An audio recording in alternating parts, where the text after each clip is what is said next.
Assalamualaikum warahmatullahi wabarakatuh. Saya Amar Fuad mengimbau pada seluruh masyarakat, khususnya masyarakat Aceh, agar mengikuti instruksi pemerintah dengan melaksanakan protokol kesehatan, yaitu 5M. Yang pertama, memakai masker.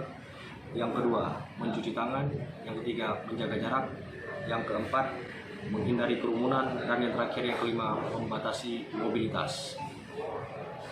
Semoga kita semua terhindar dari bahaya COVID-19, tetap beribadah, tetap semangat, dan tetap bekerja. Semoga kita semua senantiasa dalam rahmat, lindungan, dan kasih sayang Allah Subhanahu wa Ta'ala. Ingat Amar, ingat jempol. Jempol Amar, silaturahim tanpa batas. Wassalamualaikum warahmatullahi wabarakatuh.